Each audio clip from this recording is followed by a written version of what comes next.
Hello, and here we are again with another deck tech update of one of the existing we can consider as a top tier archetype in the standard format. Now with a version from Outlaws of Thunder Junction added. So he named this user submitted deck list by deck builder for 20 beat control or die trying. So what this implies, I'm not really sure what it means. But anyway, it's a mono red version of Aggro burn deck, which, as you can see, we have added a new lineup here with Stinger Back Terror. So this new card from Outlaws is a Scorpion Dragon. That's basically a 4 mana cost 7/7, and it has a splat of 3. But the drawback here is that it's a Flying Trampler 7/7, but it gets -1/-1 for each card in your hand. So basically, you can just still plot this one and helps you out with the ability in that you won't be able to cast it later on in case that you're already gum up spent all your spells or casting your creatures, and then you can just cast it for free, and basically it stays as at 7/7 or 6/6 depending on the number of cards at certain situations. Now you can see here that basically this is the top card of the deck, but Shivan Devastator can also become that of that slot because of the mana cost of X, wherein you can just cast it early on for a 2/2, for example, a 2/2 for 3 that is a flying haste, and then later on can also act as a 4/4 if you spend 5 mana casting this creature. So that kind of setup, it means that you have a game plan mid-game up to the late game, and also have a hasty flying creature that can basically evade most of the creatures in the format. Now with your 1-drops, so you can have here default creature in most of the burn decks is Monosized Swift Sphere, and we have he has considered also Reinforced Ronin. So this is also a good attacker per se because it is a 1/1 for 2/2 creature that can deal damage early on, and the drawback is that you would need to cast it again because it would return to your hand at the beginning of your end step.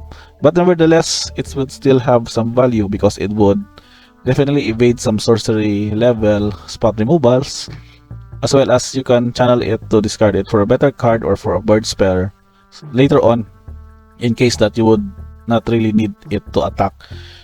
For example, your opponent has basically gummed up the board with these bigger creatures. So channeling it will also helps you to go with that kind of route to draw into your barrage of burn spells. So you can see here basically a lot of burn in this deck, and he has included also 8 1 mana cost burn to make sure that your terror would be really happy to have you at least 1 or 0 cards in hand by that time. So play with fire is very useful for scrying. Also shock is the default, and the play with fire will be its upgrade. Then we have also considered here lightning strike, that is again upgraded by lightning helix, because the reprint of this card would also gets you a good damage source as well as a life gain source at the same time. Now with the only non-burn spell in this deck is the Monstrous Rage, which combines well with Monastery Swift Sphere's ability. So in a barrage of spells, for example, you can cast Play with Fire with Swift Sphere in the battlefield, and then cast Monstrous Rage. That means that 2 additional prowess triggers, in addition also to the pump spells created by Monstrous Rage, enchanting the monster roll token on targeting Swift Spear. So that's would really mean to deal a huge chunk of damage to your opponent's life total. So in addition to that spells, we also have here a playset of the Battle Invasion of Tarkir. So since this deck builder has considered 8 dragons in this build, so you can see here that Invasion of Tarkir would really be efficient in dealing this damage, where the damage is X is 2 plus the number of dragon cards revealed from your hand. So in any case, early on, it's a 2 mana, can deal 4 damage, can deal 5 damage, or depending on the number of dragons. But the important thing is that it would be more efficient in this kind of deck build, considering the 8 dragon cards in the deck list. So if you're able to flip this one, you can have this one as a Defiant Thundermaw, which is of course another dragon. So this is also a 4/4 flying trampler, but this is also a bonus that whenever a dragon you control attacks, it deals 2 damage to any target. That means it can deal damage to your opponent's life total. It can also deal to any potential blockers or champ blockers from your opponent. So in any case, it would really mean a good old card value on this kind of creature. But the important thing is that you would be able to flip this one from the Invasion of Tarkir, in which I think in any case in this build it would be really easy for this kind of setup. Maybe as early as turn 3, since this is 5, you can just cast this for a removal on your opponent's creature, and then for example if you have Swift Spear in hand already from turn 1, it would also trigger prowess, which means that it can also attack the battle to get it to 3 counters now. And from the third turn, for example, you can just again cast a burn spell. You cast a burn spell on this, it will then flip into a Defiant Thundermaw and can also have you a bonus 4/4 already as early as turn 3. So that is in a way somewhat a consistent curve for this kind of deck. So that makes this list somewhat interesting to play on in the new standard format with Outlaws of Thunder Junction. And last but not the least, we check on the lands. We make sure that we have a fix for white. So I've also included Inspiring Vantage, aside from Battlefield Forge and Soundon Pass.